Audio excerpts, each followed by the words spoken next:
Good morning, and we are live at the Congressional Black Caucus Foundation's annual legislative conference. I am here, Adia Jordan, executive producer of the Impact Podcast series, and I am joined with Virginia Bailey from BaileysDoMobiles. Bailey's do mobiles. Hey, there you go. Listen, Yes, listen. Yes, so I'm excited to have this conversation. This is land, legacy, and liberation. And a lot of what we've been hearing recently is that people are trying to figure out what are the other ways to get into the real estate game, and also trying to figure out what is the best way to kind of secure legacy within the family. So tell me a little bit about Bailey's Do Mobile. All right. So I am Virginia Bailey and my family, Jerry, my two girls, Adeline and Kaylin at home. Hi. But we are a military family of 15 years, prepping for retirement in 2030. So in transition and preparing for that, wanted to look into real estate. I've been interested in real estate for a long time.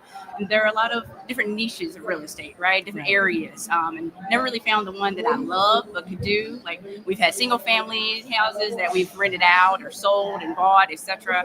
We have a quadplex in Kentucky that we're renting out now. But recently found mobile homes, and that's not the sexy area of real estate, right? And everybody's like, mobile homes, but it's been amazing. We've cash flowing and it's good. So just out here to share that and to also know that there's life beyond the military, had an amazing career and excited to see what's next. So I want to kind of talk a little bit about the military career, right? Because sometimes people think that when you leave the military, you got to go and do the government job. You got to go even into consulting. But sometimes people are wanting to know, like, what kind of life can you have outside of the military life? And also, what are some things that you've taken away from your life in the military that really translate well into what you're doing with your company? For sure. And there's nothing wrong with staying, government employee. Yes. There's so many opportunities after retirement or separation. But I've learned that 15, 20 years of the 9 to 5, it's been great, but I like the flexibility. Then we could talk back like liberation. To me, that's the time, the freedom.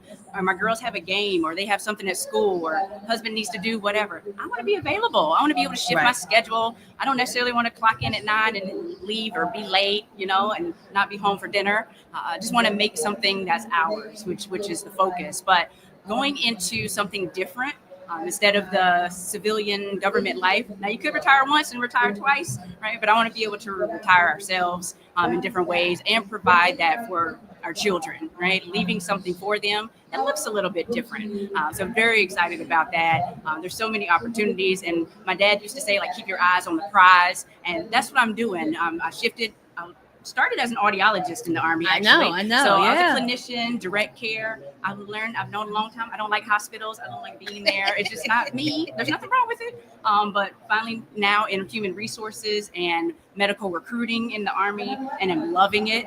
So I've been able to do that transition. So now getting to do another one, which has been great. So I want to talk a little bit about the family roots. Like, how do you learn, or how do you figure out what the transition feels like for you on an everyday basis, right? So you're now at a point where you're in your basically second career or third career, if you will. Like, what does a day-to-day look like? How do you shifting and balancing that kind of, because the liberation is about balance, right? So how do you make that shift and make it feel fun to your family in a way that feels like, it's not an everyday grind? Yes, for sure. That balance, I like to say I don't necessarily believe in the balance, like priority shift. Right. Some days I need to focus on fitness because we have a military physical test coming up, or I need to focus on the real estate aspect because somebody didn't pay rent or whatever at the moment. Right. So we may need to be flipping and prepping a apartment that someone moved out of, and we got to do some renovations, and there comes the fun. So our recent one, our girls helped with like the cabinets and painting. I say fun, they wouldn't call it fun, but you got to show them the hard work part, right? Later on, they might see, hey, we can go to Disney or we can do this, but how did we get there? Right? Correct. So teaching them the work and what comes in there has been great. So that's where the fun comes in, and also doing it together and knowing strengths and weaknesses. My husband is great at certain things that I'm terrible at, and vice, you won't see him out here talking like this, but he is behind the scenes. He is at home with the girls, and he's the handyman and everything else. So we work together very well, and it comes with patience and grace and all of that included. So you got to be flexible. We learned that in military. Things change often, and just being ready for whatever comes next that may not be the plan that you have for yourself, right? And going with it and making it work. I love that. I wanted to just kind of touch upon, like you talked about the idea of liberation and the freedom that it gives you. I want to talk about liberation from a spiritual perspective, right? Like we often talk about what the significance of land is, right, in religious terms, right? We look at land as a piece that you had. If you didn't have anything else, you had You a got piece your of land. land. So how does that piece of ownership done something from you? Like when you got your first property, Right. and now you're doing you do your first mobile home. What does that look like? Like, what was the feeling? 'Cause, Yes, you know, it's a rewarding one, right? Okay. So especially now with affordable housing, everyone can't go out and get a $500,000 mortgage, right, with an 8% interest rate, right, or whatever they are right now. I know they're getting a little better, but they're not great, right? So and everybody doesn't qualify for certain things. That doesn't mean they don't deserve a home. That doesn't mean they don't deserve a place to call their own. And if we can go in and purchase a mobile home for a few $1,000s and fix it up and do a rent to own or what have you for someone to own that in 3 years, that's amazing, right? It is. They don't have to take 30 years to own a huge home with 3-car garage. Right. And yeah, that's nice if that's what you want. And there's nothing wrong with it. Don't get me Correct.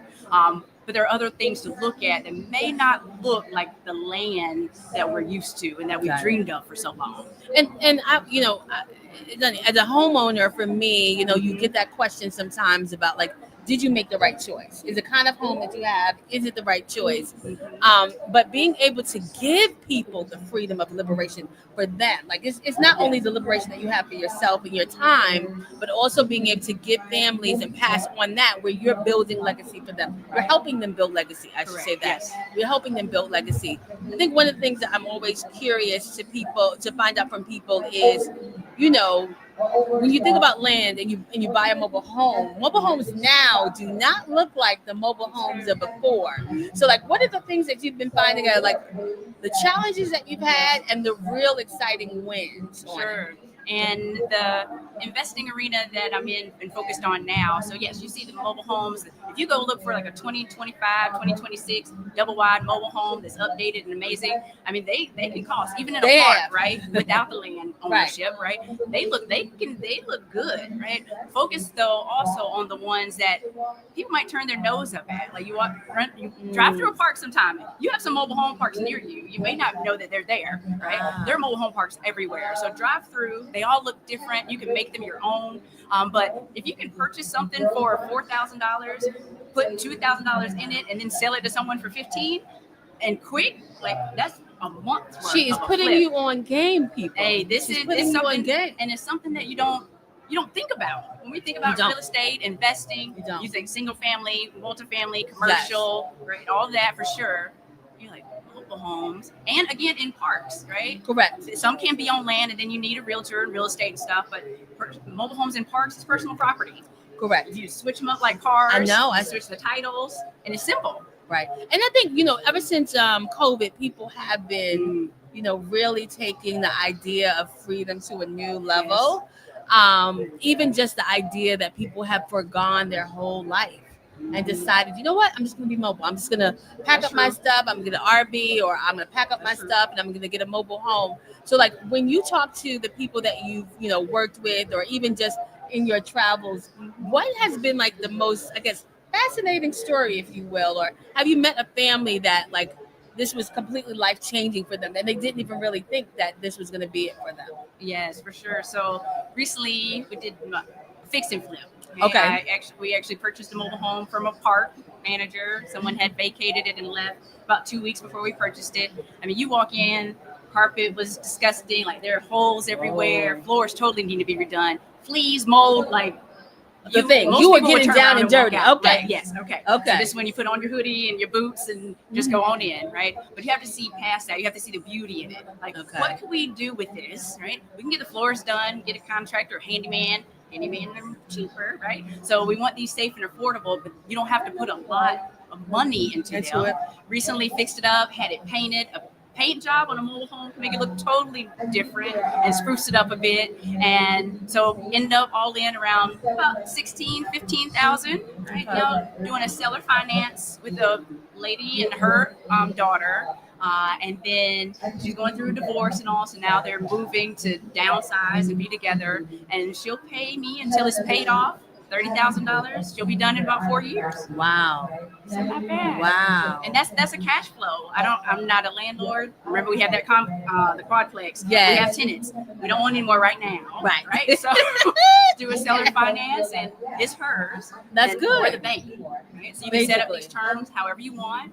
I set a down payment for $5,000. She couldn't do that. She's like, can we do 2? Okay. We sure can. But then we'll make the monthly payments this, right? So, and then the lot rent is included. She pays me. I pay the part. And for the next few years, she'll be paying. Listen, people, for those of you who are on the live stream or those who are going to watch the recording later, like, one of the things that we wanted to make sure that on this podcast we did was to introduce things that are different, right?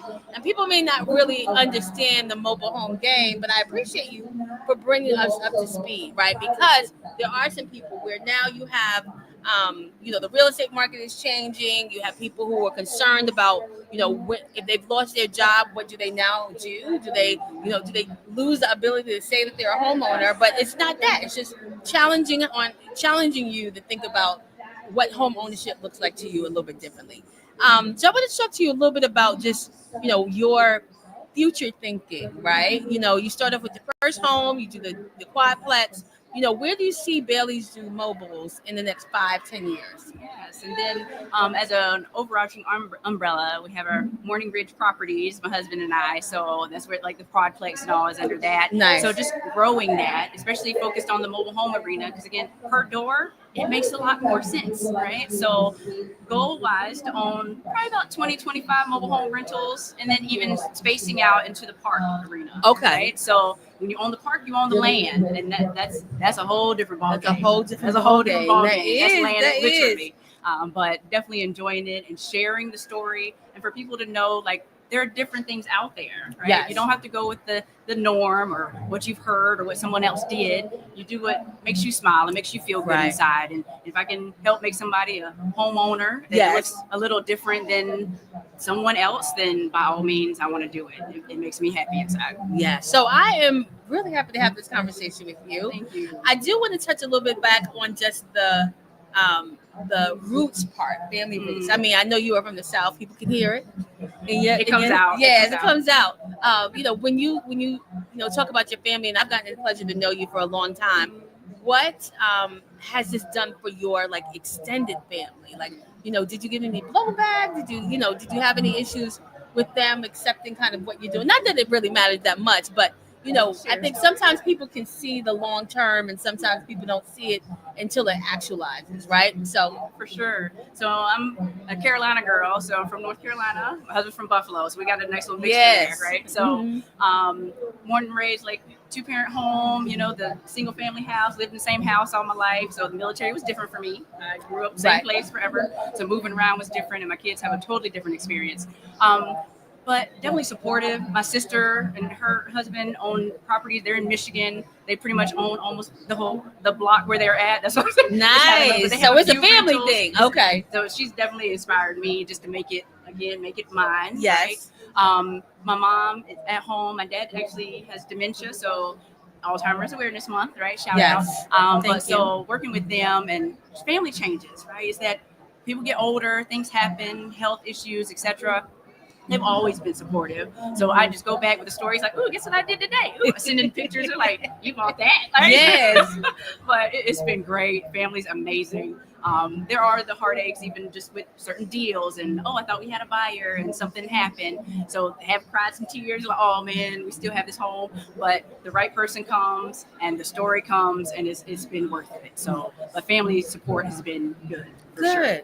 So as we close, I just wanted to talk a little bit about the theme for this year, made for this moment. And when we talk about, what we need to accomplish in this moment, I also want to ask you, where can people find you? So if people are interested, they want to have a talk with you or they want to find your website, where can people find you online? Yes, thank you. So you can find me website-wise is theprizeisyou.com. So theprizeisyou.com. I do have an ebook. So if you'll use the code PRIZE in all caps, PRIZE, you get my ebook for free for listening. I give you just my story and more about the mobile home industry and who I am. And online, IG, Facebook is Mom, Wife, Mobile Life. Mom, Wife, Mobile Life. You can find me all over social. Okay. Well, thank you so much for Thanks today's for having segment. me. Thank you so much, Appreciate Virginia, it. for coming. And please tell the family I said hello. I sure will. Will Thank you. do.